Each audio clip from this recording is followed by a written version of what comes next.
Some of you may have heard the expression, the new evangelization. Why do we need a new evangelization? We've already talked about this quite a bit, but starting with Pope St. Paul VI, who, like I mentioned in the previous video, ended the Second Vatican Council, but then really taking shape under Pope St. John Paul II, the church started very clearly articulating the need for a new evangelization. And what were the popes referring to with that? They were referring to the fact that we live in a new cultural moment. So Pope Francis has said frequently, we do not live in an era of change, but in a change of era. We don't live in a time where culture is starting to change a little bit in some small ways. No, we live in a time where everything is changing and changing quickly. I think we can all relate to this, right? Even if you've only been alive for 20 years, the culture has changed drastically.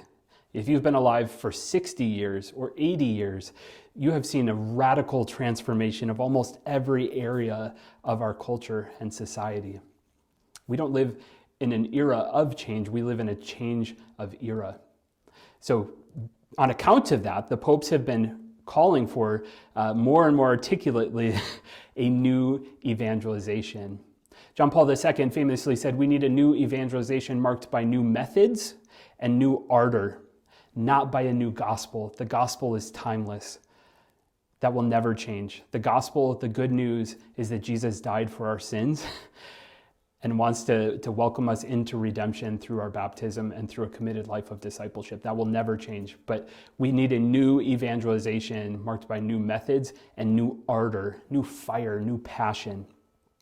And the three settings of this new evangelization that the Holy Fathers have talked about is that we need to beef up with new methods and new ardor our ordinary pastoral ministry. We need to inflame our normal pastoral ministry with new method and new ardor, so that the people who are in our parishes, who are trying to live a life of discipleship, we need new method and new ardor to inflame them as missionary disciples. The second is to reach out to the baptized whose lives do not reflect the demands of baptism. That's a quote. What does that mean? That means those who have fallen away or who are in the process of falling away from a life of living the faith. We need to evangelize those who are on the peripheries of our parish or who are moving toward the peripheries of our parish.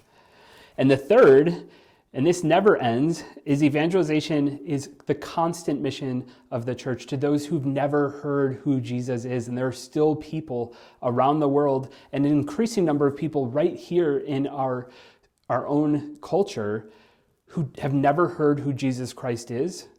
And if they have heard of him, who've never heard what he has done for us and what he wants to do for us. As our culture becomes increasingly post-Christian, in some ways, that's just giving us more and more and more opportunities to live out the church's mission of evangelization.